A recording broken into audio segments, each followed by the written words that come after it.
We got the Rockets versus the Lakers. Who you got? Rockets. Rockets over the Lakers. Who you got? Yeah. Luka! Steppa, steppa, steppa, steppa, steppa, steppa, steppa, step. Steppa, steppa, steppa, steppa, steppa, step.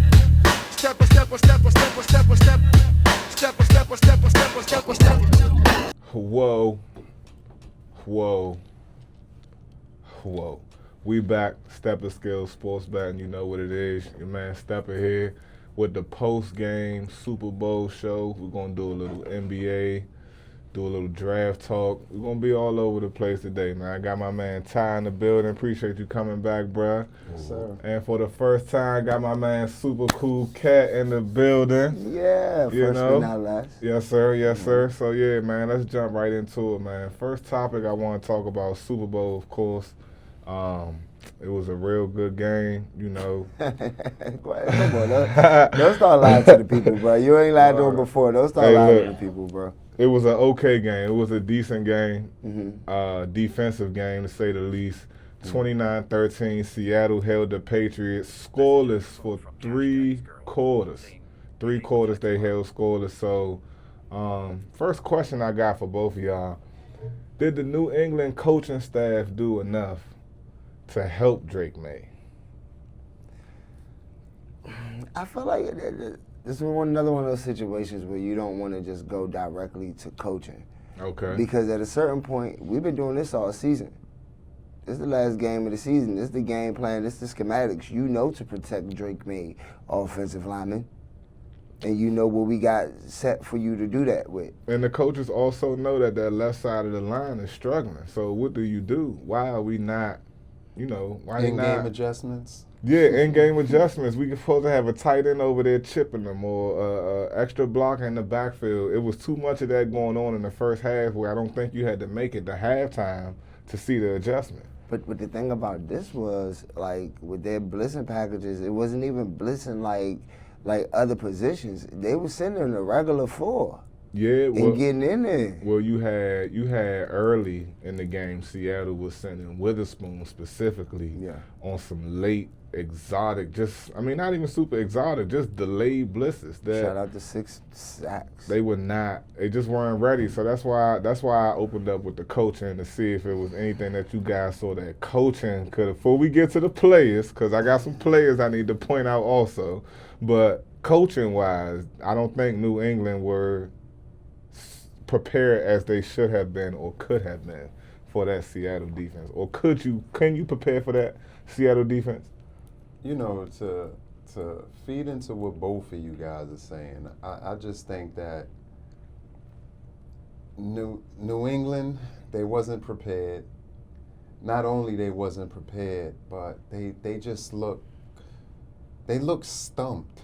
Like it just seems like they kept seeing problems presented to them, and it's like at every chance that they got, it's like they were stumped. And when they weren't stumped, it just made you question the players. I feel Drake May was scared. I feel like a lot of throws that he made all throughout the season, he wasn't executing and followed through with. Even like the interception where he just floated the ball over the middle. I mean, it was so unlike anything you've seen from them all season. And I'm talking about a team that railed off 10 plus wins in a row. It's like you wait for the ultimate game, and it's like he had the jitters. I ain't worried about these shows. I ain't worried about this whole levels to the shit. Yeah, it was levels to the shit. It's levels to this. And you're right. It is levels, but I mean, it just comes a point where you say, this is who I am. This is who I've been all season. Let's go back to that. Who you are all season don't matter, because who you are all season and versus who you are in the playoffs versus who you are at the show, it's 3 different. It takes 3 different entities for that. You know what I'm saying? I'll give you an example. because of the division that Tom Brady was in, and the Patriots have been in for the longest time, where there was a non-existent Buffalo, there was a non-existent Miami Dolphins, and who's the fourth team in that division? The Jets. The Jets. Exactly. So now we talk about Tom Brady being as regular or as normal as a Tom Brady can be throughout a regular season. Your average of wins total drops, but you're already at the top of your division. It don't matter, because as long as he get that top seed, when he get to the playoffs, who he turn into? Playoff Tom.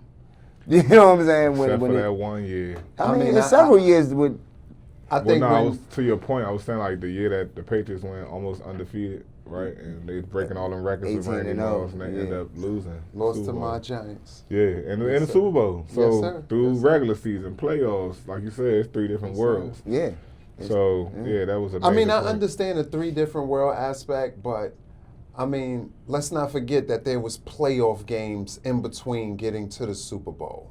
Indeed. And during those playoff games, what they exhibited in the Super Bowl was totally uncharacteristic, even leading up to the playoffs. That's why I didn't just go 2 levels. I could have said regular season, postseason. Yeah, I mean, But I said regular season, playoffs, and then the show.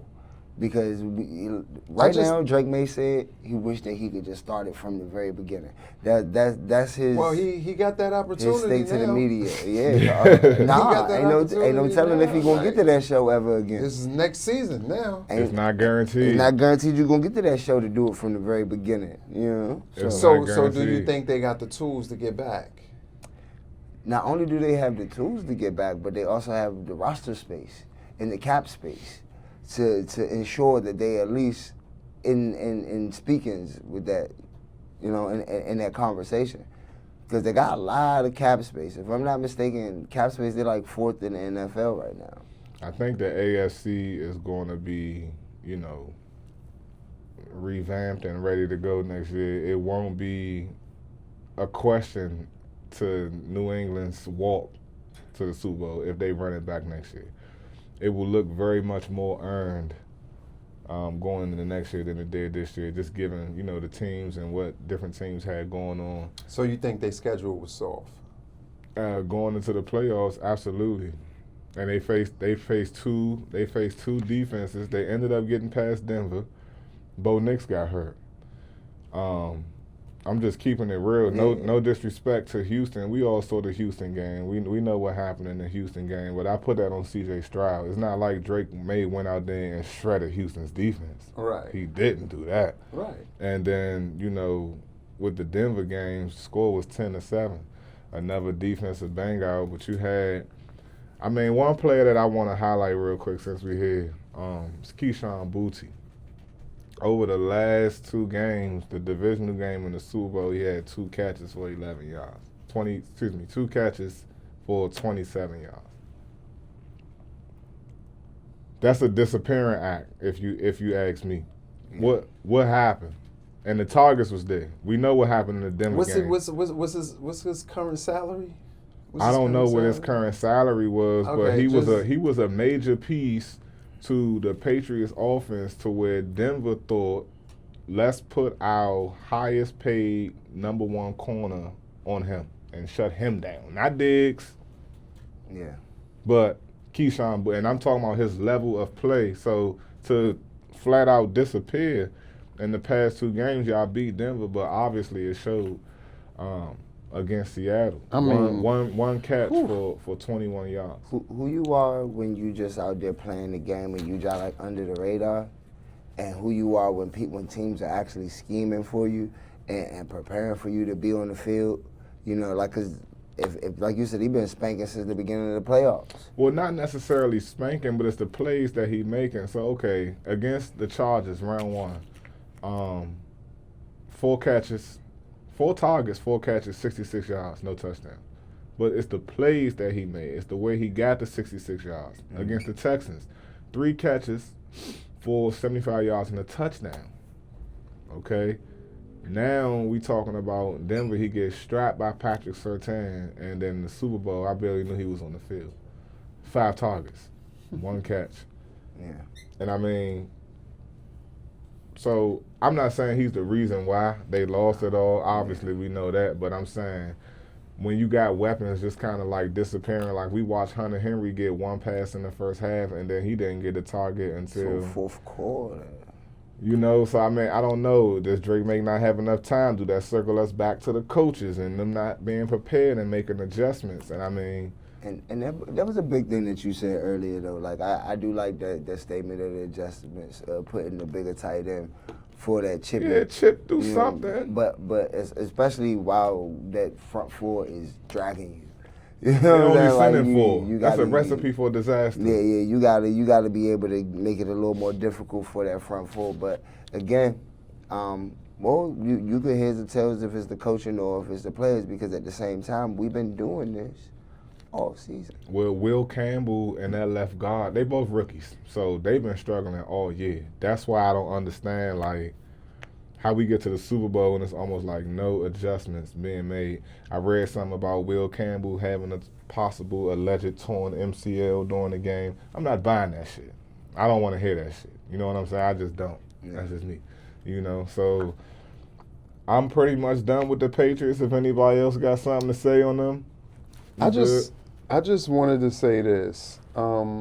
Before the game, I personally thought the Patriots would fare a lot better than what they showed on the field. for sure.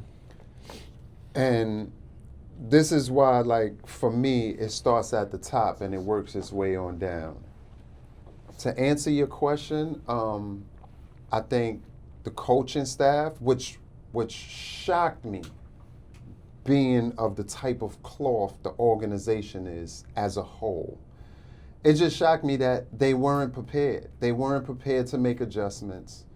The coach didn't scheme up what was working for him. He totally alienated his star players in Hunter Henry and Stephon Diggs. And in the second tier, I blame Drake May.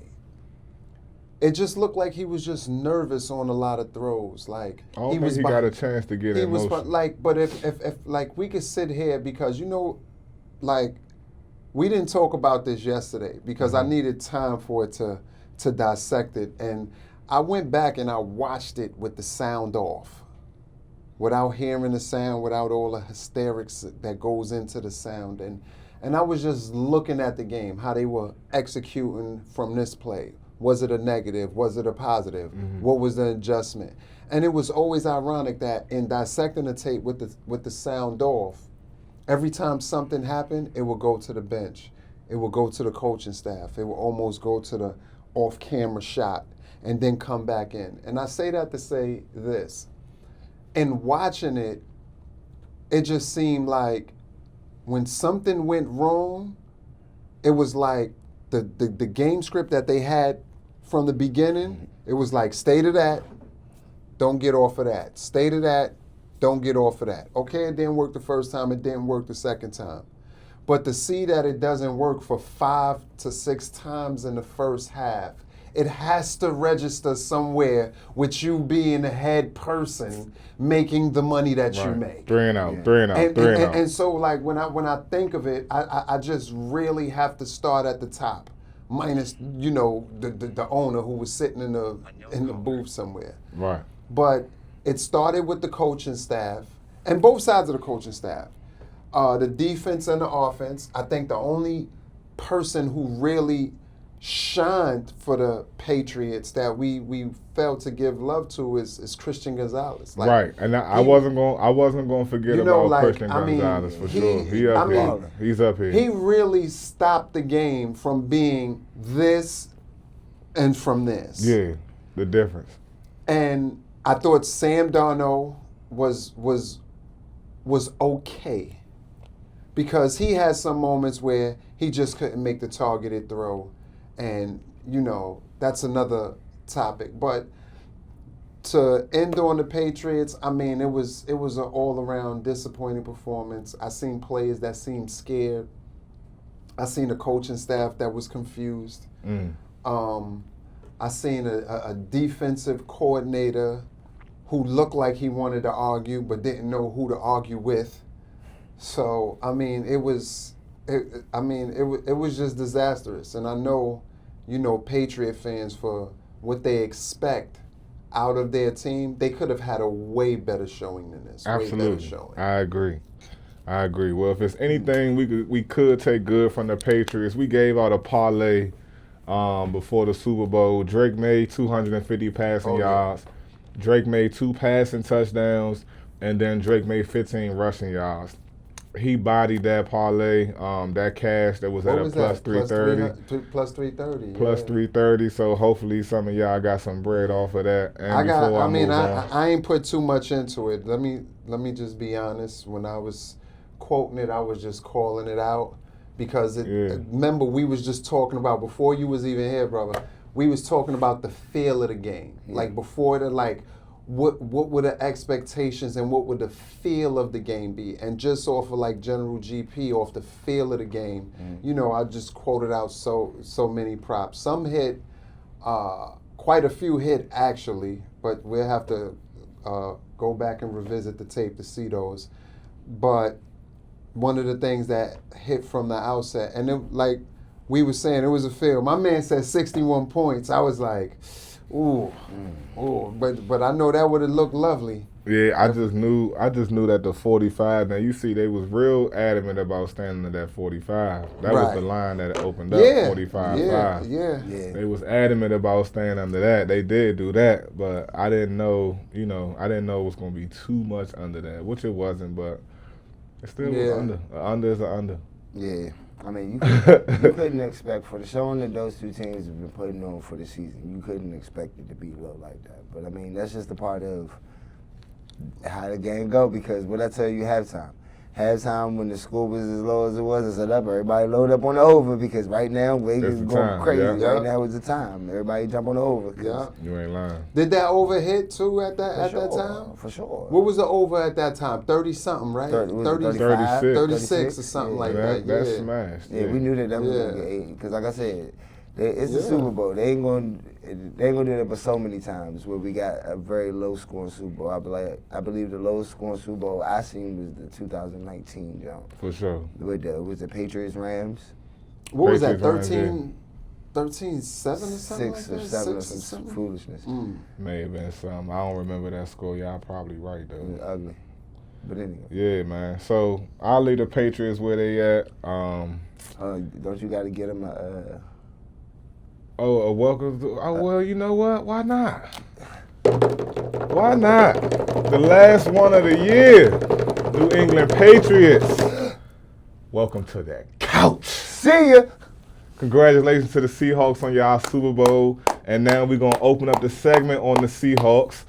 Oh, man, Kenneth Walker, Super Bowl MVP. Well deserved? Well deserved. I believe his line started at like 60. Okay. Boy had like 140 before the game was over, 130, something crazy like that. Combined rushing and receiving yards. I think he ended up with about 150. Love it. I mean, No touchdowns. Compared to what was done in the game, I could see him.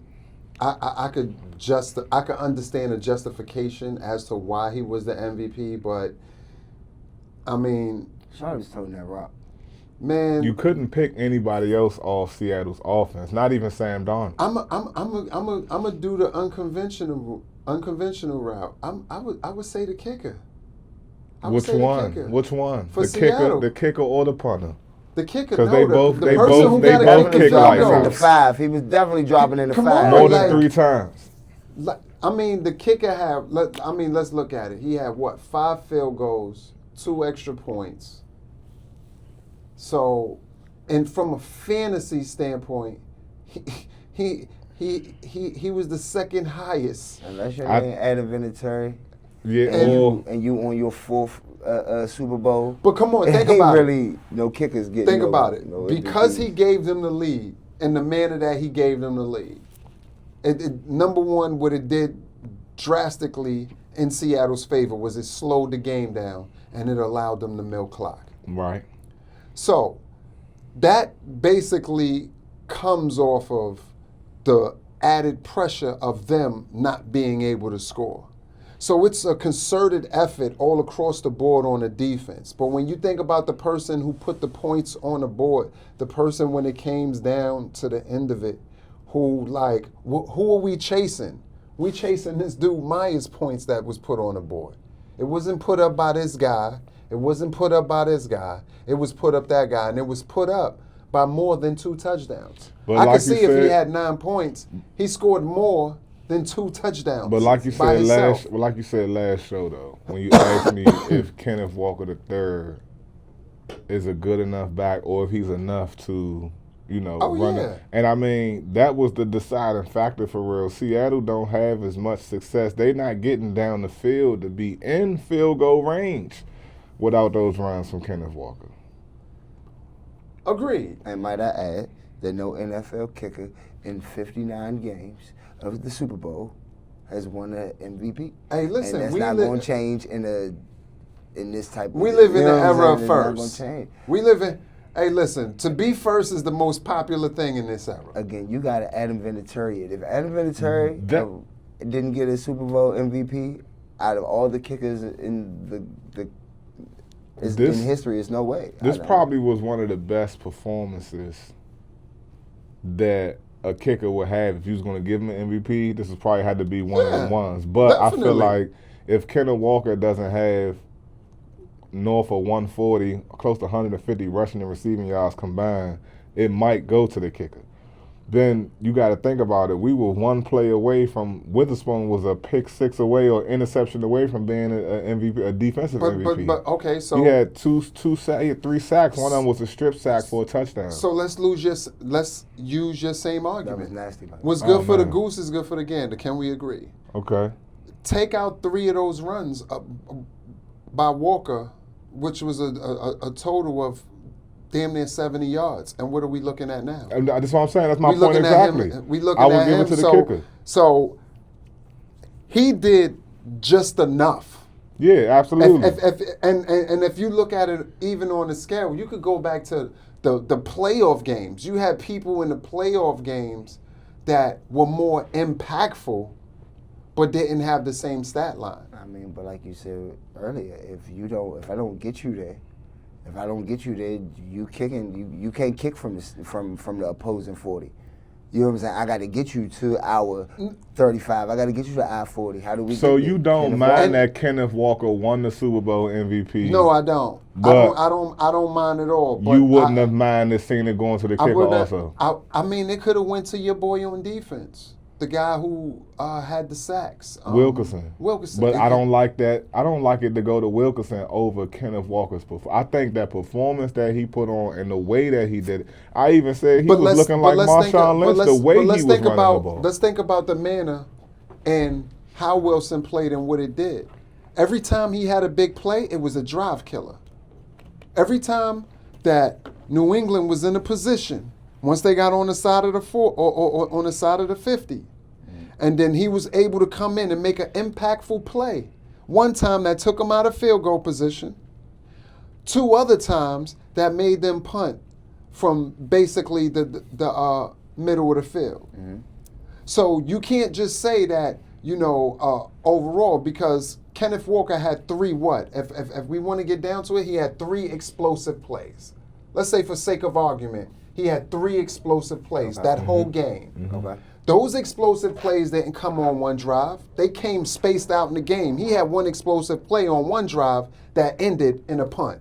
Then he had another explosive drive that only ended in 3 points. And his last is so if you're looking at it in a microcosm, what you're saying is that Kenneth Walker had good significant runs, but the end result, it was only worth 6 points on the scoreboard. To a certain extent. I'm looking at 27 carries, 135 on the ground. Okay. That's worthy of an MVP, Yeah. whether it's a Super Bowl or regular And I get game. it. That's an And- MVP and- performance. And, right and there. I get it. But how many of those carries was he hit behind the line or just made it barely back to the line?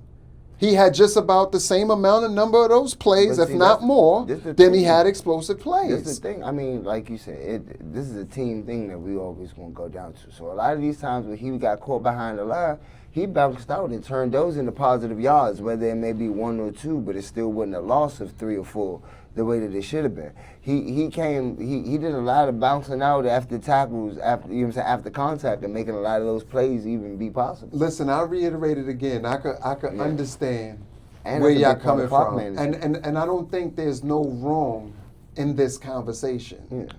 I'm just saying what I'm used to for so many years of watching the Super Bowl and what an MVP looks like.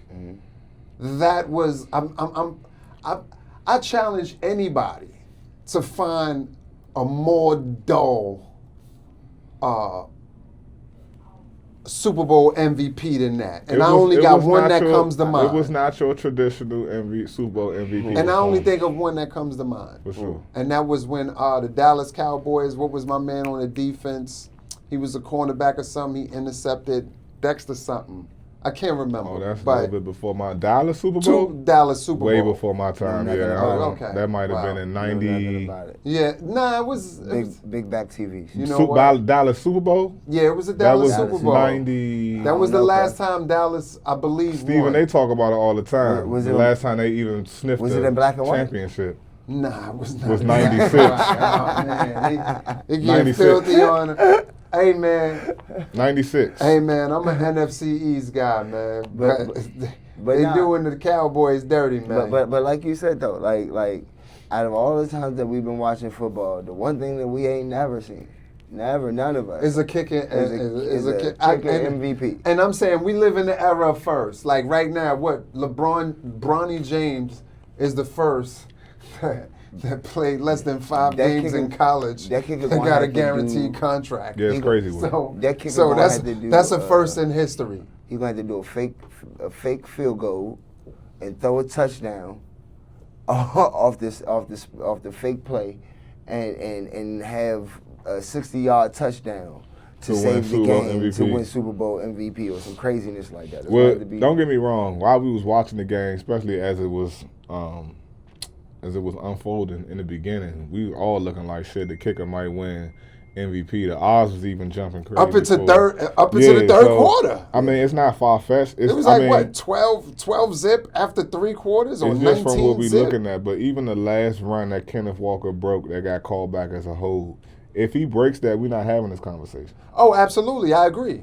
And so he was I agree. he was one run away from No, the Super Bowl listen. performance, like Super Bowl MVP. Listen, So, I seen one of those runs, and there was a not only was it a hold, but he had a catch in the flat where he was basically motioning out the backfield towards the sideline, and I mean they read it, and Darnell hit him right where it was at, Yeah. like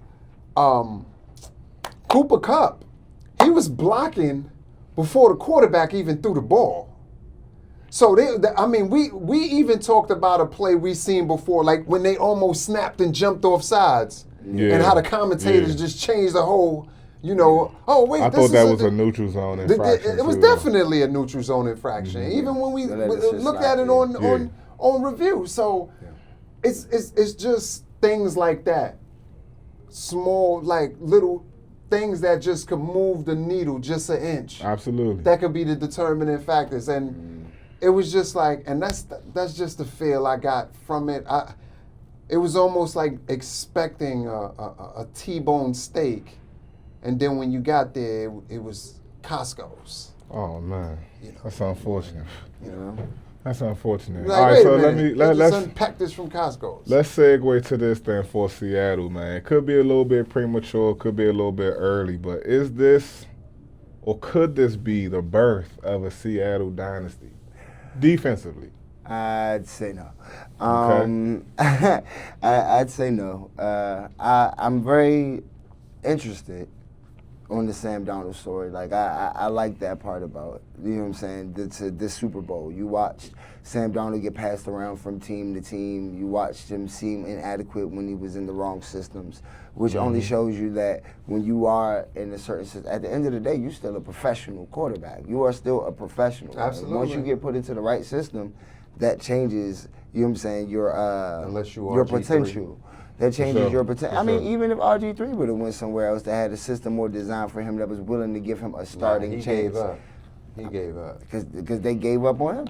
And Nah, once some he people- broke his ankle. I'm sorry, Did he I make it to digress. Baltimore? I digress. Yeah, He made it to Baltimore. He went to Baltimore. You know what I'm saying? Yeah. Like, he had a couple of some games with Lamar was hurt, and he had to start a couple of games. And but that he was just so disinterested. Like, if you look at the game tape, like, my man was just out there, and it looked like he just was complaining about everything. But the honeymoon is over. Yeah. And another thing that you didn't understand, that I don't know if we talked about, like, yeah, Drake May was getting beat up, but so was Sam Darnold.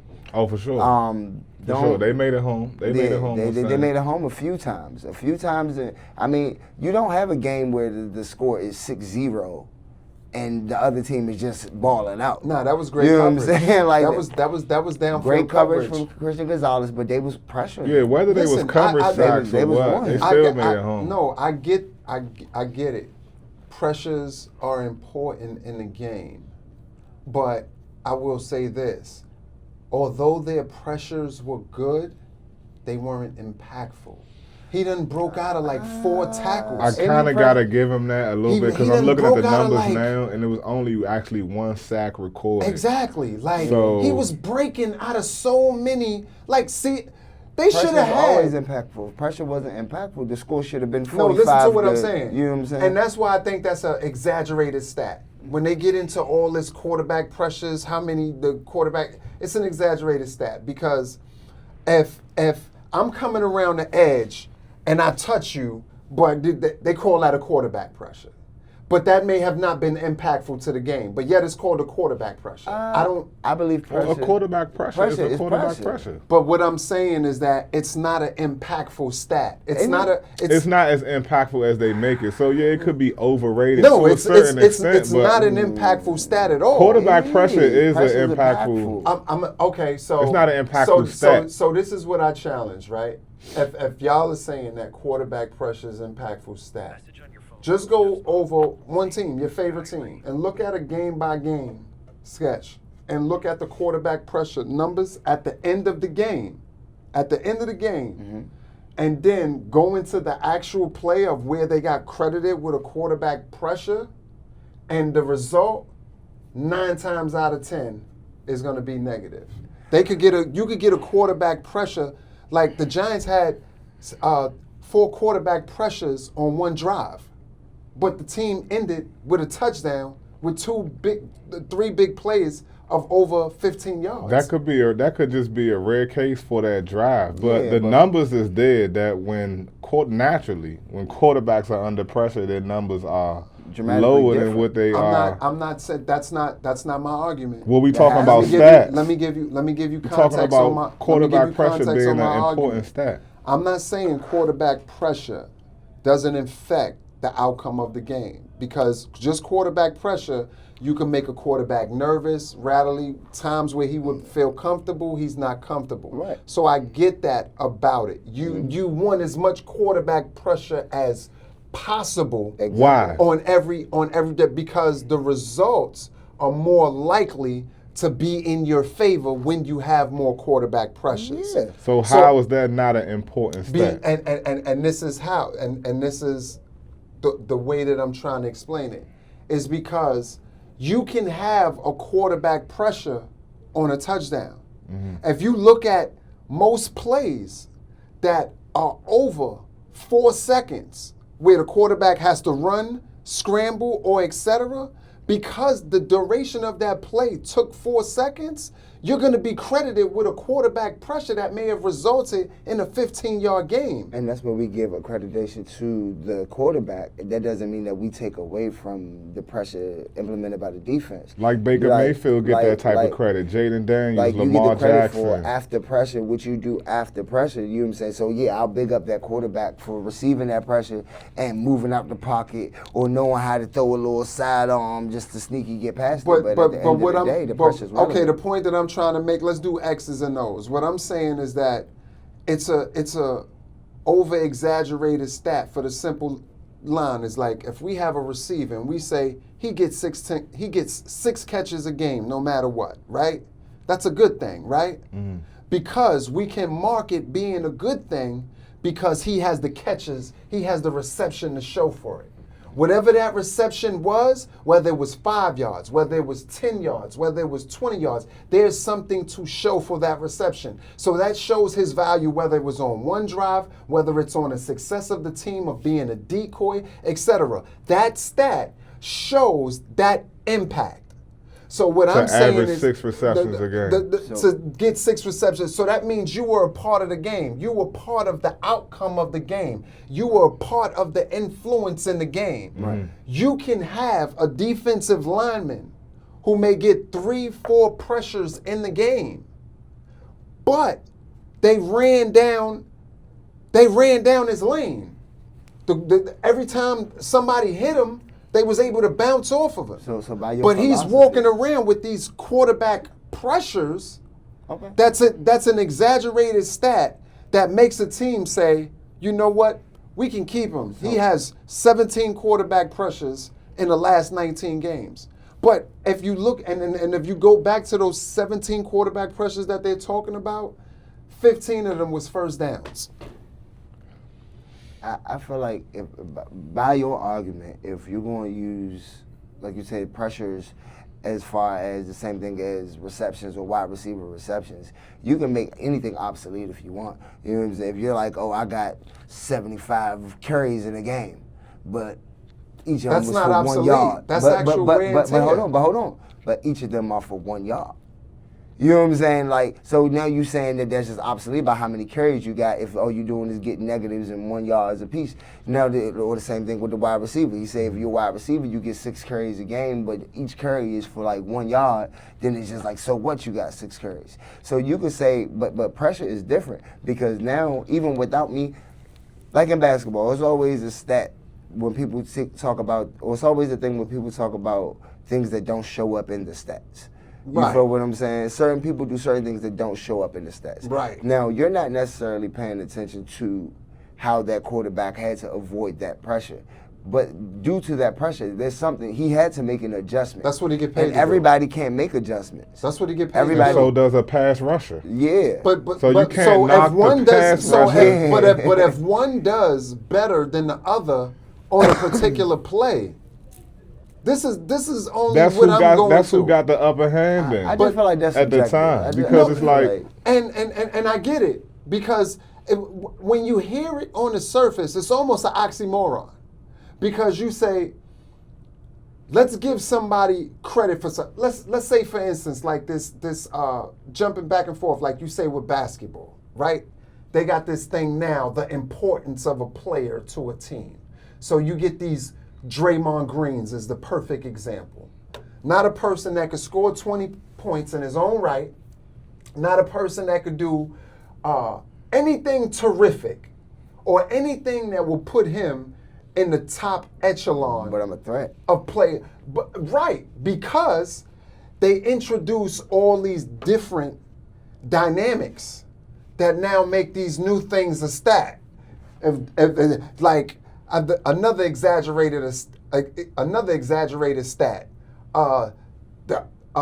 Back in the day, Shane Battier, remember for the Miami Heat, he was known for taking charges.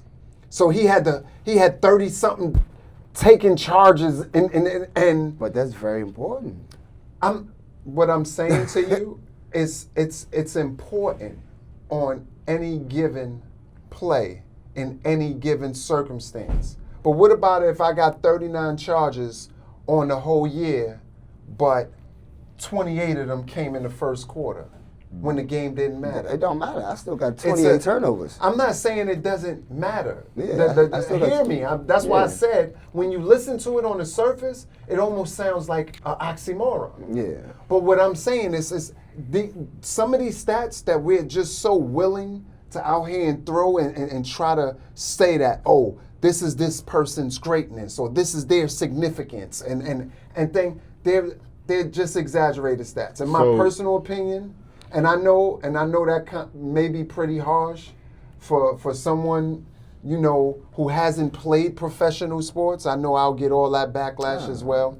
But I just feel that, you know, and being a fan, I feel like I can talk about this with authority because I am a fan. And the fact that you become a consumer of something gives you the right to be opinionated about it. So this is what I always tell people about where my fan comes from and where I speak from. I speak from the voice of a consumer. And when I like something, I continue to support it. So with that said, I'm just saying that these stats, these quarterback pressures and oh, this guy set a pick and oh, he's exceptional at blocking down the field. And yes, those are all small things that go into the element of the game. And I'm not saying that it's not good. I'm not saying that that's not something that you should value. But my thing is that what happens if you have a player that doesn't do that? Is he then undervalued? Like remember what's the receiver in Pittsburgh? The light-skinned brother who had the ball had Ward or something. Hines Ward. Remember how they used to always big up Hines Ward for other receivers because he'll block for you going down the field. Right. And that was a big thing. But here you can watch tape of other players in the in the NFL who block well going downfield for people. And they're not touted as, or if they lack doing it, it's like, it's nothing to shun upon them. Well, it's the duality, especially for the prima donna state of a wide receiver position. They don't expect you to sacrifice your body like that a lot of times. So to have a receiver that is still getting stats as far as receiving yards, he's a premier target on that team, and he's still willing to sacrifice his body for the block and for the team going down the field. All receivers just flat out don't block. Don't block. Don't do However, all pass rushers rush the pass.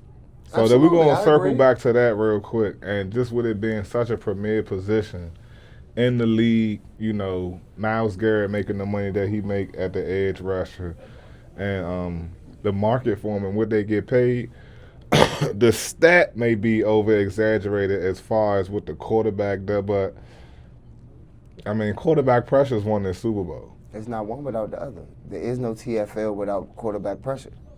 And and listen to what I'm saying. I'm not. This is why I said, and I'll say it again. Like, it's going to sound like an oxymoron, but what I'm basically saying is that this is keeping track of this stat in particular is not necessary to the outcome of the game.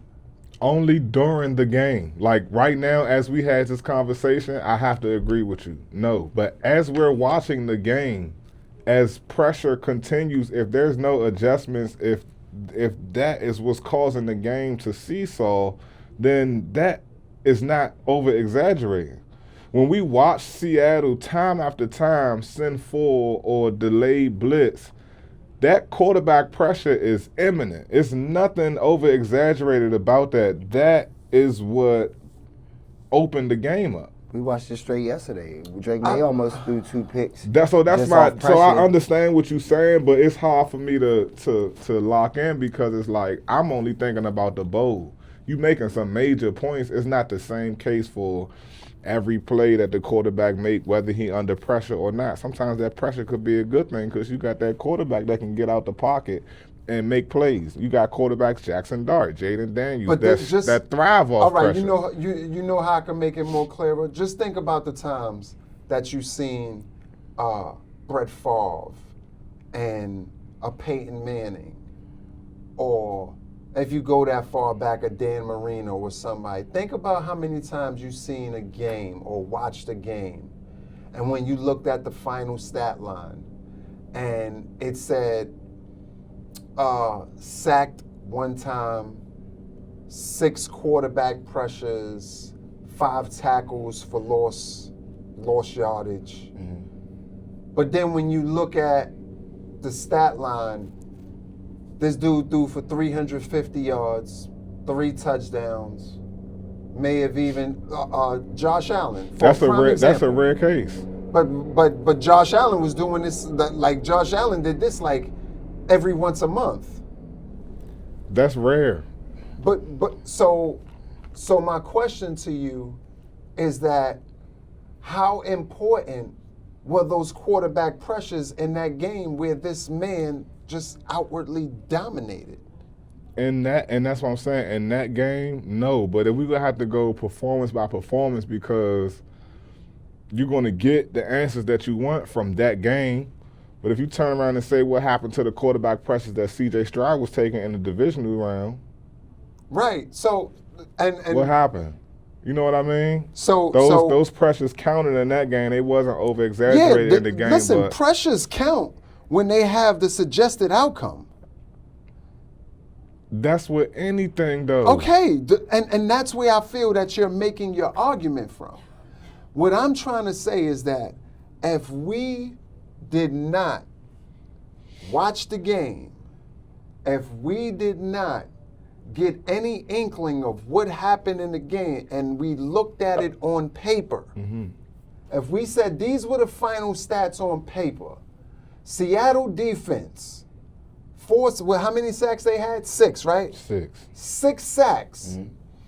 I'm assuming if they got 6 sacks, they had probably 13 or 14 quarterback pressures, whatever it was, because he probably. I don't have the pressures up here, but it was 6 So sacks. let's say if he got sacked 6 times, right? In this game in particular, we could say yes, the quarterback pressures mattered, and that would be relevant to this particular game. But going back to my argument when I first made it, I was saying that this is an overrated stat for the simple fact is that if you look at games, and I gave the example saying even pick your team, whether they were winning, losing, whatever in between, you will see a game where they've had maybe more times than not significant amounts of quarterback pressure, and they still will whip the sleep like they was walked out in the park. And I understand what you're saying, and I would typically So that's agree. an overrated stat. Because if I don't see amongst many, right? I would agree. I would think so. Okay, because I'm saying I hear what you're saying, but it's not. I don't know. Like I said, I would agree if they didn't cause interceptions, But that then caused touchdowns. And okay, for so games to change. so Like let's just they cause let's just interceptions, do- they cause fumbles. Tell Drake May that quarterback pressure don't matter. As of yesterday, when he They was scored a getting pressure. touchdown off quarterback pressure. And that was a strip And- fumble. and, And bro, he basically just took the ball out of his hand. listen. It wasn't even a sack. If they score, if the quarterback runs out of the pocket and he throws the ball and it's intercepted, was that a quarterback pressure? It depends. You got to It's give automatically going to be a quarterback pressure No, once not he runs out the necessarily. pocket. No, Yes, that's not it how that is. works. That's not how that works. That's not X's and O's of football. No. Quarterback pressure is if the quarterback has to move or abandon the position he is supposed to be protected in. That's why they call So you're it the saying hash anytime marks. he run out of the pocket, you think it's Anytime considered he runs quarterback pressure? No, I'm not talking about what he elicits.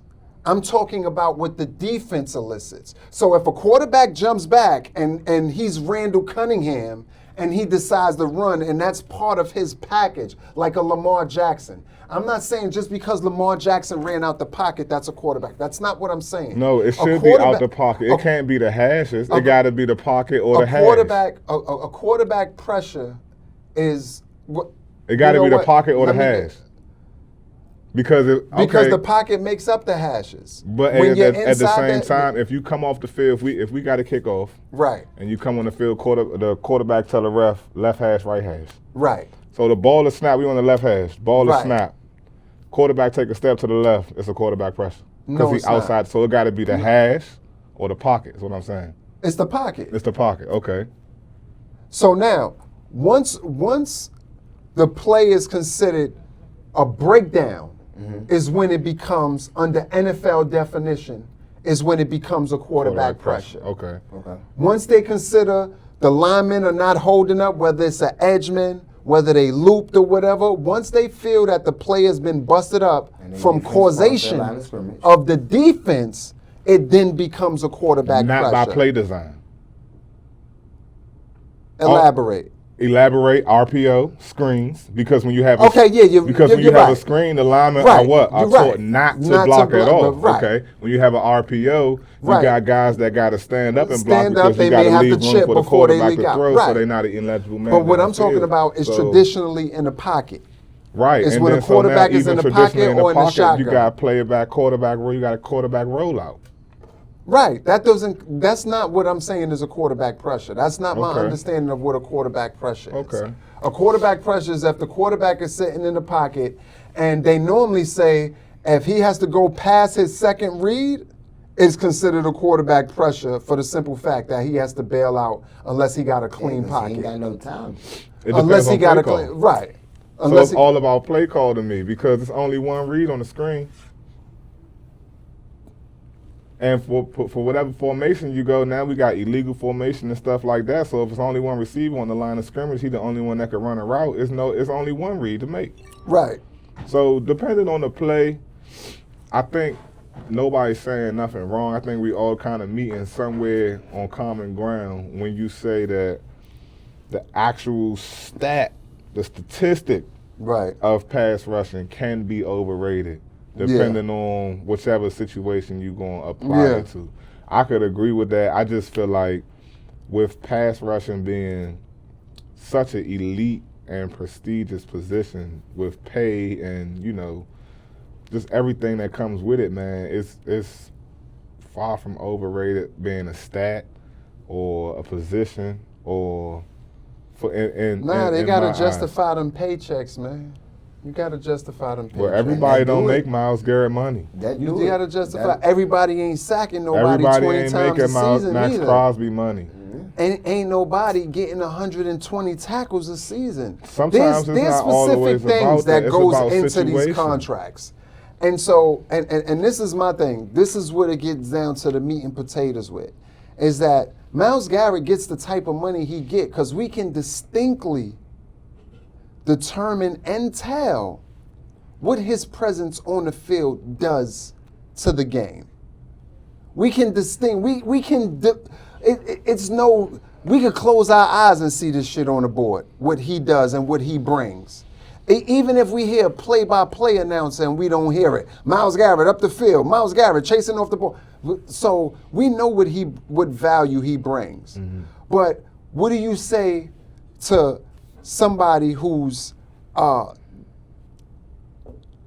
not getting the same amount of sacks as Myles Garrett, but he plays on the line? Then what do we have to do? Oh, he's not getting 20-something sacks. What he does? Oh, he stops the run. He plugs up the run. The guy from Kansas City. Oh, Chris Jones. Chris Jones. When he stops the run. We can distinctly. Chris Jones do a little bit of both though. He's not an edge rusher, but Chris Jones get home. Right, but so no, the point that I'm making in naming off these different people is that we can go down the line of why they deserve the money they're getting and why other people are not getting it. Even how it's argued from an agent standpoint to upper management. We can understand all the X's and O's with that. What I'm talking about is that all these introduction of stats, these new, he touched the 10-yard line 2 times in 2 minutes. This is the first time that's ever been done in the NFL. All these, that's what I'm talking about. Okay. I could dig that. Man. I could dig that. We definitely I'm going to see what y'all think about that in the comments, man. We're going to drop that question off. I'm going to pin it. We'll make a couple polls. Is it an overrated stat? Is quarterback pressure quarterback pressures are overrated stat. It's quarterback pressures are overrated stat.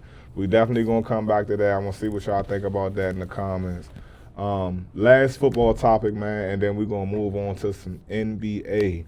Clint Kubiak took the head coaching job for the Raiders, man. Raiders got the #1 pick in the draft this year. Y'all know Tom Brady got his hands in a little bit of something over there. So what y'all think about that, man? I'm gonna let you go first, man. I know you. I feel like the head coaching, the whole head coaching department in NFL needs a refresher. Okay. I feel like a lot of the times, and no disrespect to those Bill Belichick's, Mike Tomlin's, you know what I'm saying? Like, yeah. you know what I'm saying? All Yeah. praise to you. But there's a reason why, again, no disrespect, why Bill Belichick will leave New England doing what he did for the amount of time and years that he did it to now being obsolete within a college team. North Carolina. You know what I'm saying? The North Carolina, like the play calling style, the schemes and the things that you got to press now in the NFL are different. So when you look at a coach like Clint Kubiak, who's been around for a while, I think that just depends on where his mindset is. If you're ready to evolve or move with the times. Because if you're not moving with the times nowadays, you're going to easily get forgotten. And you're going to find yourself the most winningest regular season coach getting let go or stepping down or whatever you want to say Mike Tomlin did. But That was well said. Yeah, that was agree. well said. I agree. I want to say well one said. thing about this, and then I kind of want to ask you a question too, since you brought up Mike Tomlin. But Raiders, we obviously know, coming off the season with Pete Carroll, Geno Smith, that went absolutely nowhere. If you ask me, I feel like they should have kept Antonio Pierce, but that's a whole nother conversation. You know, I'm always down for ruffling some feathers, but I felt like that was some bullshit. Yeah. You know what I'm saying? And so now we looking at, you just bring in Pete Carroll, you throw Geno Smith in there, and it's just like, let's run it. And it's funny you bring that up because that's what I'm really trying to research. I was trying to dig up my bones that I have with the Raiders. I'm still beefing and over what that. they did to Pierce. That was, and you know why? To me, it was just such a raw deal. It was such a raw deal because when he came in, he like invigorated the franchise. They wasn't on shit. Right, but they had like a stretch where they was like won 3 in a row. That's it. That's Nah, all. They but- wasn't on shit. but- the Raiders but the- wasn't on nothing. But the didn't have point- shit either. This is what I'm saying. But the point is that for that little window that he came in, it just shows you like when a team respects you or they're gonna give you the benefit of the doubt and say, you know what, I'm gonna listen to this man and see what he has. Yeah. Like let's see what he had for us. And whether they come to the determination and say, oh man, this nigga bullshit, man. A head coach versus a leader of men is two different things. You know what I'm saying? And what I feel like AP was a leader of men. They rallied behind what it was that he was doing in the tempo that he was bringing into that But you team. can have that with the right coordinators, Now, though, cuz. And I'm saying yes. Yeah. Now, if you add that to the right players, you know what I'm saying? Players and coordinators. And having the right people having the right people on your staff. Yeah. Now we cooking with grease. But if we talking about you not having the right this and right that, like you can make them feel better about losing, but losing is what you're gonna keep doing. Right, and so that's kind of what my angle that I was coming from when I first brought them up. It's like they were 3-14. Pete Carroll, Geno Smith, but it's still you got Brock Bowers, you got Ashton Genty, you got something to look forward to over there, right? So now you got the #1 pick. I expect them to go get Fernando Mendoza. You got. I expect them to go get Mendoza because what you gonna do? Start Geno. Hell no. Nah, I would go get a quarterback. Listen, I think they could trade that pick and still be good with a quarterback. Cause like this is a good pool for That's the. risky. Nah, You go get that generational talent out. If Listen, you the Raiders, if you could say to the team, whatever team, if you could say to this team, like, there's 3 good quarterbacks in this draft who are predicted to that could be in the top 10. And all three of them, I think, I'm not saying that they're NFL ready, but they already have the NFL body. So meaning, I think they can make the leap without it having, you have to force, get behind this and learn routines. So I fully think develop them. I think, right. Okay. So I think they have the it factor. Now, whether that can transition over, so I just say, what about if they trade the number 1 pick to somebody who's really thirsty for it? That's why you're trying to go down, though. I would say no later than 5. No later than 5. Okay. Right? No later than 5. You get you get one of those 3 quarterbacks, and you get 2 linemen also. I feel like Because in the second round, the Raiders is loaded this year, I believe, and they got some money to play with. Yeah, what's the point though? What's the point of trading What's within the top 5? Because you have, in my opinion, 2 of the 3 quarterbacks, and the third one is really not even a long shot. Let's keep it real. We got Fernando Mendoza, Ty Simpson, Carson Beck. That's it. Carson Beck. Trinidad who's Chambers. trying to go back to school for a 6 year. If you are the Raiders, you take Fernando Mendoza. That's just me. If you the Raiders, you take Fernando Mendoza. Not when you need help it. on the line. Not when you need major help on the line. You just don't complicate that, man. That's just me. I don't even see any of these quarterbacks being available when it comes time for the Raiders to make another pick. And then when we talking about the top 5, no, but if you trade it, like you can do a quarterback swap. They can say, listen, you pick him first for us, and because you have and if the quarterback that you want in this flop is aligned with who you want, which I think will be up until number 5, the number 5 pick. Now you tell them, because you want this number 1 spot, I need a second round pick, I need a high second round pick, and I need 2 4th rounds. Now hear me. You said it's irrelevant. It'd be pointless to trade within the top 5, right? When we talking about draft order for next season, we got the Las Vegas Raiders are first, as we talking about. The Jets that's following behind him. Exactly. The Cardinals, the Tennessee Titans, the New York Giants. Okay? Now, the Giants don't need a quarterback. The Titans don't need a quarterback. So we're going to take them out. You want to hear something interesting? It's been some whispers that the Titans may be looking to go. Really? We're going to keep it I feel like that's some bullshit. That's y'all but wild. guess what? That's y'all wild. That's what's in the earth. But all right. You know what I'm saying? We're going to take it out of the That's earth in and the keep earth. that there. That's crazy. So they're looking to revamp their offense. All right. Yeah. But all right. So we talking about the top 5, right? Right. Now, if we say that there's 3 premier quarterbacks that's in this draft class, Right. and we're looking at this top 5. Like I said, New York don't need no quarterback, and beside those whispers, we're gonna say Tennessee don't necessarily need one either. The Arizona Cardinals, The Jets the Arizona Cardinals, and the Jets will be looking for quarterback. For sure. But they're so close within the top. You know what I'm saying? Unless they specifically going for Fernando, it ain't no need. They could take. They could take 2 out. They could take out of the other 3. What's the dude's name? But you said Beck might be going back to school. Nah, they denied his eligibility. Oh, so he got to go to the league. Go to Unbelievable. Okay, yeah. Well, how you trying to get 6 years? How you trying to get 6 years, bro? He might not have been ready. And that's why they saying that, Indiana was as good as they were, because Indiana got grown men. These dudes is 24, 25, 26. That's like a player's like some players 3rd or 4th year in the league. In the league, 26. You know what I'm 27, saying? yeah, So a lot of people were saying that it was kind of black eye-ish, but then the general public was saying, well, you wasn't getting mad when Alabama and LSU was getting all them dudes transferred and getting them extra years of eligibility so they could be relevant for the SEC championship. You wasn't saying that then.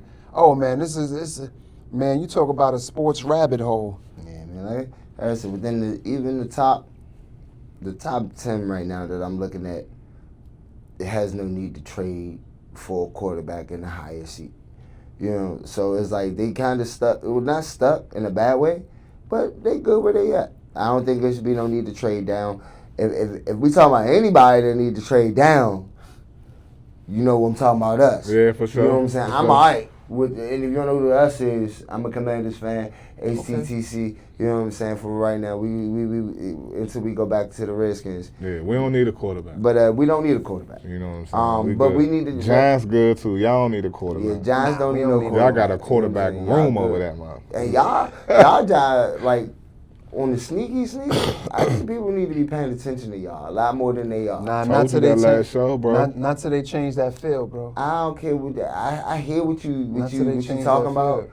but when I'm thinking about Hey, yo, like sidebar. Just put a note on the side. Just look at the last got you in there. injuries I got that you happened in at the there. Meadowlands. Just look at all the players. I feel like you can't talk to me like that because I'm a Commanders fan, and like 60% of our roster was hurt last season. Hey, listen, So I it's kinda and I bet like- you out of that 60%, probably 80% of them got hurt playing at the Meadowlands. Negative. I'm just saying. Negative. I was at home watching them I'm all just get saying. beat Look up. at the Meadowlands injuries, man. I was at home. Me and the Road Warrior was watching Jaden Daniels break his elbow in half. You know what I'm saying? Or That's crazy. dislocated. We was all here. So I just looked it up. Since 2020, 18 players have suffered season-ending injuries at MetLife. Bro, Since 2020, 18 players have been bro, injured. 2020? Okay. Season-ending. Since 20, season ended. Yeah. Odell, It's the field, bro. Odell on that It's the list. field. Malik Neighbors on If that you a list. fan, Yeah. if you a fan, So that's not, you say season in there. Okay. Aaron Rodgers Yeah. broke his shit. broke his shit. Yo, Rondale bro. You said 18? Robinson, We might have Sterling 18 Shepard. of them that's just straight quarterbacks since Nick 2020. Bosa, Solomon Thomas. Listen to the star players that came either to play against the Jets or played with the Jets. Bro. And why is it so ironic that these niggas got their injury I see. at MetLife? I see and what you're what very you call passionate it? about it. Look at FedEx since we doing it. Season-ending injuries at FedEx. Because FedEx got to be close. There's no way. Nah, You know what I'm saying? Like- it ain't gonna be nowhere near MetLife. But we got cursed till we get back home. Until we get back to RFK, we got cursed. I believe that. We on the way, RFK. I don't see. I'm looking for an article on FedEx right now, but they definitely, as I put in FedEx, they gave me more shit for MetLife, so MetLife might just have it. Yeah, they killing it, bro. Yeah, man. They MetLife killing might it. just have it. They don't got They nothing killing to it live by for. a large gap, and that's why they're really mad at ownership, because ownership is saying, "You talking about giving us all it this turf? money? Is it- It's the fucking field. They got concrete under artificial turf. Fuck plays with. I heard that. Come I heard on, that. bro, like- I've heard that before. It's not going to change. You want to put a winning team? Think about it. The last time is before we, even when we had artificial turf. Think about it. That's when the last time Curtis Martin. You look into Curtis Martin was the beast of the Midway. Yeah, nah, Curtis Martin, that's a good old name. It's Hall of Fame, right? Yeah. Yeah, Curtis Martin, Hall of Famer for sure. So there y'all go, man. That's Super Bowl recap. A couple NFL topics. We got a little bit into the draft. Clint Kubiak taking a job with the Raiders. They got the #1 pick. They had the best tight end in the league, in my opinion, Brock Bowers last year. Even Excited- over Trey?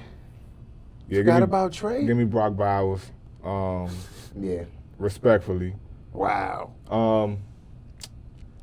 Ashton Genty, I believe is going to be a great running back for the Raiders. They need to go get them a quarterback, man, and paid Max Crosby already, so they took care of business. Yeah, man, Raiders might got something cooking. Tom Brady is a winner, natural winner, so I know he's got plan over there to take the Raiders to the next level, man. We're going to shoot on over to the NBA real quick. NBA. While we got some time, I kind of want to get straight into it. We're going to be going in what the play-in could possibly look like, and then we're going to try to run through the Eastern Conference and Western Conference, just get some small, mild predictions real quick, man. So I'm going to go ahead and start from 7, 8, 9, 10 in the East. And I'll ask you, Out of these 4 teams I'm about to name for y'all, do y'all see anybody ending up in the top 6? Orlando Magic, Miami Heat, Atlanta Hawks, Charlotte Hornets. Can any of these teams end up in the top 6 right now? Yeah. I think the Heat. I think Orlando. Orlando? Okay, I think Orlando too. They don't play defense, man, and you got to think about the playoff monster. Word to Luka. The playoff monster is teams that, even if it wasn't a concerted effort in the regular season to play defense, they tighten up. And you got to also understand rosters go from being 10-man rotations to about 8-man rotations in the playoffs. So I think you have to keep these things in the consideration when it comes down to the wind down. And I think any team, as we've seen with, even my beloved Knicks, when you got players on the floor for 38 to 42 minutes, that's not a winning formula. So that's my reason. I mean, I can see Orlando getting there and being one of the representatives, but if I had to bet on it, I wouldn't, because they just don't play defense, and they only really have 2 phenomenal players. And when I say phenomenal players, I mean can get their own shot, can create Paolo for other and who? people. Paolo and I like Suggs. Suggs. Okay. I like Suggs. He has the ability to create. Now, he's not as flashy or even but I think the job that's necessary on any given night, he fits that role. He almost reminds me of a Tony Parker type of player. Not saying the same caliber as far as, but almost doing what is required on a night in, night out basis, but still having that ability to catch lightning in a bottle. Don't forget about the trade deadlines now. Don't forget about the acquisitions. Because if we talk about defense, Desmond Bane is going to strap. He is going to play defense. He's for sure. I mean, and he changes the defense aggression on the team. And you forget about players like Franz Wagner too. You know what I'm saying? Oh, come on. That's you talking about the. I ain't talking about defense. That's Mr. Glass, bro. I'm just talking about a bucket. He's injured. Come on. Yeah, I don't even know if he's gonna be back. He could shake the rim and come down, and he broke his ankle. So let me say this: we are in conclusion that we're not picking the Hawks or the Hornets to make it up.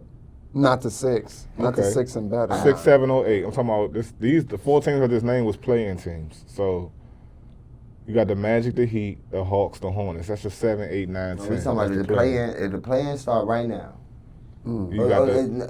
Excuse me. We talking about any team to make it to the 6 before this stand?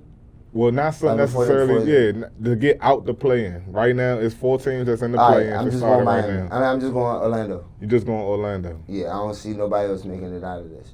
Okay. Hawks is already just trying to get their I stuff think together. the Hawks get. I think the Hawks get a seed. I think the Bulls might knock one of these teams out, to be honest. So, all right, so that's interesting. Now this is what I wanted. So now I'm looking at the standings, right? We're gonna go. I'm gonna go with the 1 through 8. I'm gonna take the Hawks. And I'm gonna take the Hornets out, and I'm gonna go with the basic 1 through 8. Okay, first round, because I need to know what's going on. I'm trying to get a broad picture of what you guys think about the NBA playoffs this year. Pistons draw Miami Heat in the first round. Who we got? Pistons. Pistons draw Miami Heat. Pistons. Okay. First round, Knicks draw Orlando. Knicks. Yeah. Knicks. The defense. Yeah, but it's not gonna be easy, bro. It's gonna. And Knicks in. I see Knicks in Detroit in the Eastern Conference Finals. No, Knicks. No, you're saying Knicks over. You saying Knicks over. Knicks over Orlando in what game though? Like you saying like in no, 6? period. In 5? I'm talking about in the series. And how many games? Yeah. Oh, 5 and 6 and I see the Knicks beating them in 5 games. 6.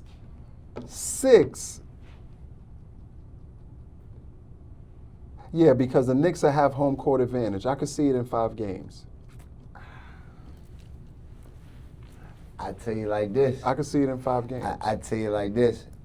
I'll raise that 5 games and tell you that if they make it to 6 games, if that's the setup, and they make it to 6 games, they not gonna make it out. I think if it go past them 5 games he's talking about, Orlando in 6. Orlando In 6 or 7. Orlando in 7. Orlando in 7. Orlando in 6 or 7. Yeah. This is what I want. We coming back to these picks for sure, but I'm Yeah, trying to yeah, ruffle some yeah. feathers a little Oh, bit. yeah, You know no, what no, I'm listen. saying? If this the setup, let's Right, you know what right. I'm Let's saying? just make sure we get it together now. Yeah, for sure. My Eastern Conference Finals, and of course this is all predicated on seeding, Right. because we don't know what the Yeah, we seeding. don't know the But seeding, but yeah. if the seeding Way too early predictions. is what I project, where Detroit will be first over my beloved Knicks, but the Knicks will be second. In that scenario, we'll see each other in the Eastern Conference Finals. I don't care about the rest of the other pieces, how you fall it. If it's the Knicks and Detroit in the 1 and 2 slot, we'll see each other in the Eastern Conference Finals. Well, we skipped over the play-in, obviously, but right now the Knicks is tied with Boston at the 2 and 3. They both 5 games back behind Detroit.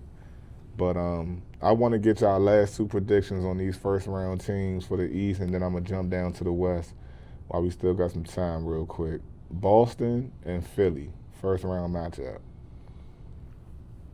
Who we got? Boston. Just because. Boston Just because they and- always figure it I out. have And to- Jaylen Brown right now is balling. I have to, This Boston no JT. yeah. Right now? That's why I said JB. That's why I said Okay. went straight to JB. JB's and- balling. Okay. You know what? At this present moment, I gotta lean 51-49 Philly.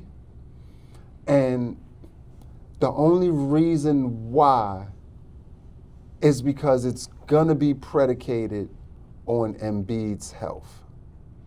Well, Well, yeah, if it's on Embiid Well. health, then for sure. But we No, always. but this is on the thing. I still think that without Embiid, Philly could beat them. you can't call France glass and not call Joel Embiid glass. Glass. Glass. For sure.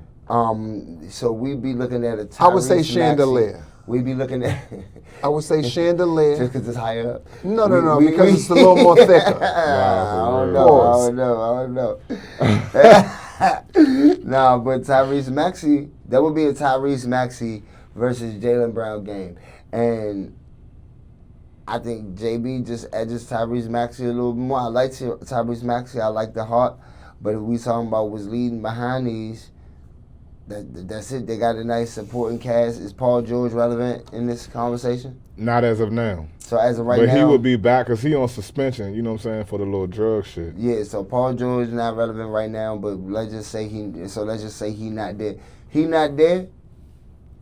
76ers is in some trouble. I agree. JB gonna go crazy. I agree. So last matchup in the East, then we're going to move over to the West. We had a 4 and a 5, and that's the Cavaliers versus the Raptors. Oh, that's easy, Cavs. That's Yeah. easy, Cavs. Okay, easy one. Not a sweep, gentleman's sweep maybe. Yeah, I don't think Either or. Nah. Either we or. talking Brandon Ingram, we talking Scotty Barnes, we talking quickly, we talking grit. We talking James Harden come out there with that soft shit. Cleveland can get their ass sent the fuck packing. We just don't see it.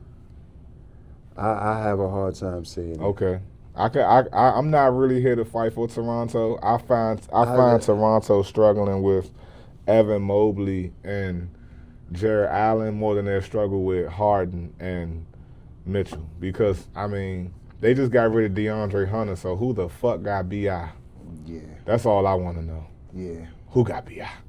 If B.I. giving you 40 and the Raptors is at least playing some passionate basketball, they could fuck around and see Cleveland. Yeah. And that's why I said I don't want to start talking about no gentleman sweeps. These are super early predictions, y'all. These are super early. We I'm just trying to throwing go some down stuff the out line there right now. because you know? see, like, all B.I., right, and Scotty, RJ. It's a lot going on. You know what I'm saying? There's a lot going on. and Nah, this, yeah, I ain't want to talk about that. It's a lot man. going on. Yeah, I don't want. He do that. Toronto could be shaky. We talked about this last time. What Harden you gonna get? You know what I mean? So it's like, No, I think Harden got hot when he's playing with something when he's playing with somebody that he doesn't have to take all the blame. So I think Harden's gonna show out. All right, how y'all feel about that? Because this is the thing, like, is Harden one of those people? Is now he just a role player? Harden? Yeah. No, Nah. Harden is not a role player What right is he? now. What is he now? Harden is the number 2. Yeah, he's the number 3 option. in No, he's Cleveland number right 2. now. You said it right. I'm talking said it about. right. I'm talking about. I'm not talking about total team setup and definition of what he is. I'm talking about, like, right now. If I'm looking at James Harden and I'm like, let's say he a free agent and I'm a team exec, and I'm thinking about looking for a role player.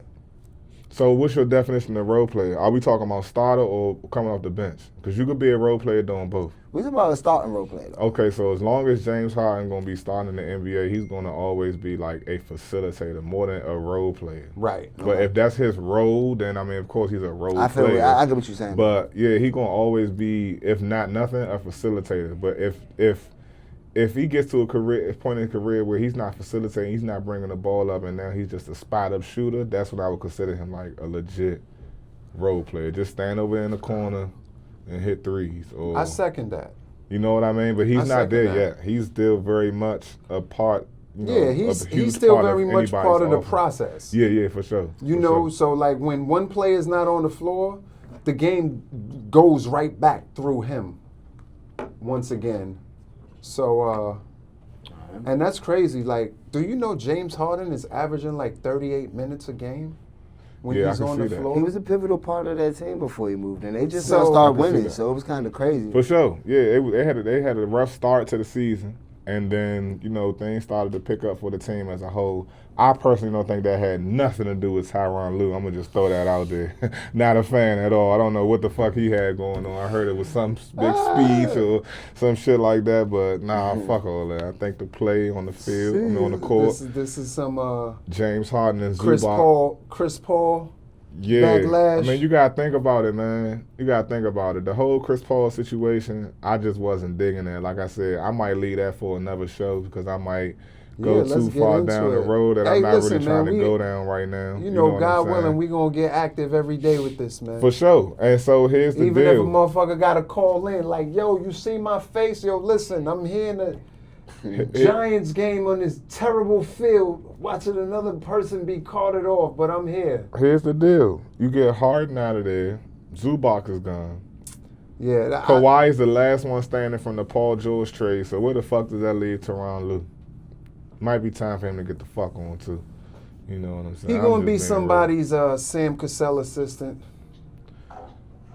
It's what works right now because after you break up that team like that and the last man standing is Kawhi Leonard, you work out a deal for him this summer or you in a complete rebuild. It's really as simple as that to me. They got Bones Highland over there. They got some young talent over there. It's just not enough to make me feel like the Clippers are going to be looking like anything. But that kind of brings us to the West. I'm going to do the West side, break down same way we just did the East, and then we're going to go from there. So Phoenix Suns, Golden State Warriors, Clippers, Portland Trailblazers. Do y'all see any of those teams making it to the top 6, meaning not having to participate in the play-in? Yeah, I see Portland making the top 6. You see Portland making the top 6? Yeah. Okay. Because they're starting to get healthy now. Okay. I think with them starting to get healthy and, you know, after this All-Star break, they're a team that I would definitely watch out for. Especially if they can start Holiday, Sharp, a Denny Grant. or would Grant. You don't you like can keep Jeremy him Grant? coming off the bench. Okay. I like Danny. I like Denny too. What's one of the brothers? Kamara, I think, is over there. What's the brother name on Portland? He got another brother in the league. Klingon? Oh no. We got another brother in the Yeah, league. he's. Big man? I think he's like their forward. Is it Keegan Murray? I think it's Murray. Keegan Murray left. Yeah. He left Sacramento. Chris Murray. Chris Murray. They got one of them, or Kamara, one of them over Okay, there. okay. Whoever the player is, he has a brother in the league. It's not Champagne or I see Tumani Kamara. that's him. He starts for them. Tamani, that's him. Okay. That, and I like him because he can guard anybody on the opposing team except the center if they, Okay. Jokic hike or somebody like that. But that's my sleeper team. Portland. They're my sleeper team in the Okay, West. so let me ask you this, because that was interesting for you to pick Portland, sitting at number 10 right now. So I'm going to name 6 teams, and you tell me which one of them I was going to fall to the play-in. If Portland come up, then one of these teams got to come down. Mm-hmm. OKC, San Antonio, Denver, Houston, Minnesota, Lakers. Lakers. You will swap the Lakers to come down, put I think Portland up I by the think- end of the year. I think after the All-Star game, 53 games. the echoes become so loud for LeBron to retire Mm-hmm. because they're just gonna have a crash out. I think they're gonna have a crash out, and I think it's gonna be more of a crash out that has to do with stuff off the court. It's interesting you say that. Luka is currently hurt right now. He's out for the Lakers. And Portland is only 8 games back from Minnesota, who's number 6.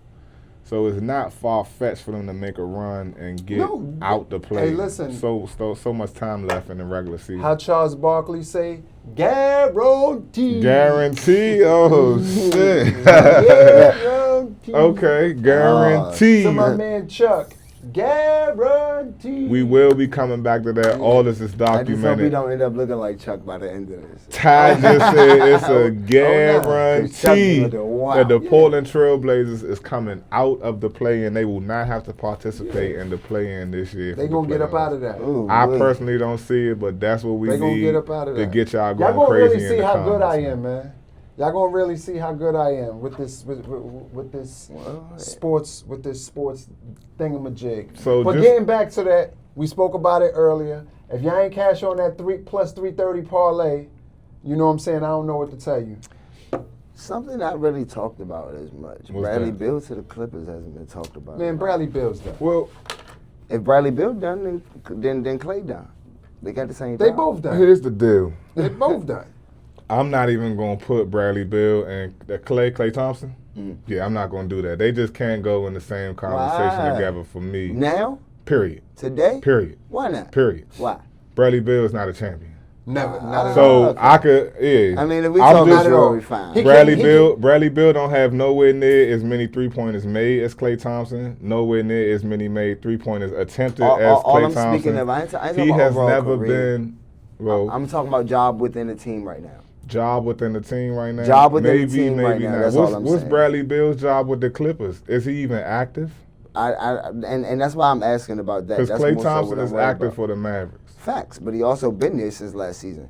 And Bradley Bill's the water boy to the water boy. Bradley Beal will undergo season-ending surgery on his left hip. He is no comparison to Klay Thompson right now. He's the water boy. What of the Klay water Thompson boy. does for Dallas, Bradley Beal does not do Listen for the to me. Clippers I'm because he talking- ain't doing shit I'm for the not- Clippers. Right? So I feel what you say. What I'm saying is that the picking up a Bradley Beal, Right. the purpose of picking up a Bradley Beal would be the same purpose of, and we're talking full health. You know what I'm saying? Would be the same purpose of picking up a Klay Thompson type at this point in their career. I need a spot up shooter. That's it. You know what I'm saying? The ball touch your hand, let it go. That's all they getting Bradley Beal for nowadays. That's what you pick. That's what you get Bradley Beal for. I can't argue that. That's all I'm saying. I kind of see that. Yeah, that's all I'm saying. I'm I not kind of see that, comparing their but I careers see or why it nothing like works. that. I'm not. I see why it works because whichever team picks him up, they get to bring his whole salary off their salary cap next year, even Yeah. if they buy him out. Yeah. So that's I see the, but is it a move that's going to be done because they believe in the overall talent and he provides what they're missing? Oh hell no. No, Yeah, no, and so that's why Oh, him and hell. Klay Thompson vary because Oh, when you hell. get Klay Thompson, you Not actually even the same. believe Klay Thompson could really that go those to a shots is team going to and be fall. But Bradley okay. Beal, you taking a shot. And Bradley Beal made it so difficult with his contract arrangements before he got to where he is. Just like I ain't even gonna lie, he nice. Ooh, them agents, Them agents are the real winners, B. Well, not until you get to this part of your career where nobody want to deal with you no You more. only because get your one of agents was those. So dog. Listen, You could get multiple. You got the bag already, bro. If you got anything over 100 million, anything over 100 million, you won that life. You got to keep the bag. Hey, listen. I definitely can't argue that. I'm not talking about what you do with 100 it. M's is crazy. You walk any situation, you won in life, bro. All You right. have won. So check it, y'all. We're going to go ahead and run through the West real quick, 1 through 8, so I can get y'all predictions. Super early, super premature. Don't hold nobody to nothing except for Ty saying that Yes. Portland was not going to be in the playoffs. A guarantee. So we definitely Yeah. not letting that slide. Yeah, at all. For right now, we'll keep it with the base 1 through 8. Oklahoma City drove Golden State in the first round. I got OKC. I'm not even going to complicate that. I don't even know. We keep next. Okay, cool. The 2 and the 7 will be the Spurs and the Suns. Spurs. Spurs. Okay, cool. I'm cool with that. Yeah. The 3 and the 6 is a rematch. It's the Nuggets. I am going to Timberwolves. And the Timberwolves. I am going AD. I mean, AE. Ant-Man. Ant-Man. Nuggets Nah, and Timberwolves. I think I gotta. I just gotta take. I gotta take the Nuggets in that one. Okay. And, I'm not mad at and the that. reason why is because Rudy Gobert is showing me he's declining. Mm-hmm. I just think, I'm not saying he's still not the Stifle Tower who won't get you a double-double, but when I'm saying declining, is that he used to be such a presence in the middle Mm-hmm. to where, like, people are not scared to go in there no more. You understand what I'm saying? Like, this is the most I've ever seen him be challenged this year. This is why you get these seesaw games out of him, because he'll be in foul trouble one game. He'll be in this trouble. And so, with that said, I just see him declining as that defensive presence.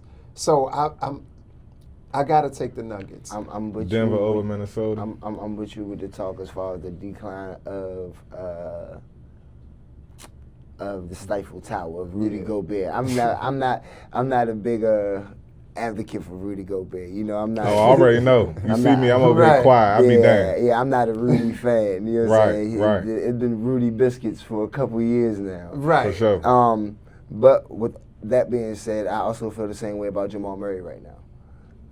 I see the Really? Yes, I see the decline in his productivity over the past 2 seasons. Okay. That championship year, he was very relevant to their success, and then the next season he only showed up as shadows of himself, in my opinion. Okay. His numbers have dramatically declined. Remember when we were talking about earlier about that thing that you do that doesn't show up on the stats? He had a whole lot more of that that he doesn't really obtain right now. And without Jokic having a certified 2, I just really don't see them doing what they need to do against Minnesota when AE out there, when Shawty out there doing this thing, because Shawty gonna go crazy. He gonna go crazy. I gonna- like Minnesota too, man. Yeah. We got Minnesota over Denver, Denver over Minnesota. Last game we gotta get out of here, y'all. We got the Rockets versus the Lakers. Who you got? Rockets. Rockets over the Lakers. Who you got? Yeah. Luka! We got the Rockets. Hey, if Luka come now, if we're talking about a playoffs with Luka, I'm going Luka. We going Lakers over the Rockets. I'm calling. All right, bet, man. So there it is. We're going to be back to give y'all more, man, with the NBA. Football season is gone. We'll be tapping in with the off season. More NBA coming, more NFL coming, more sports coming for y'all, man. Thank you, Ty, for coming out, bruh. Definitely. Super Cool Cat. Appreciate you coming out, brother. You already know what time it is. Steppa Skill Sports Betting, man. We out. Peace. Wow. Steppa, Steppa, Steppa, Steppa, Steppa, Steppa. Steppa, steppa, steppa, steppa, steppa, steppa, steppa, step. Steppa, steppa, steppa, steppa, steppa, step.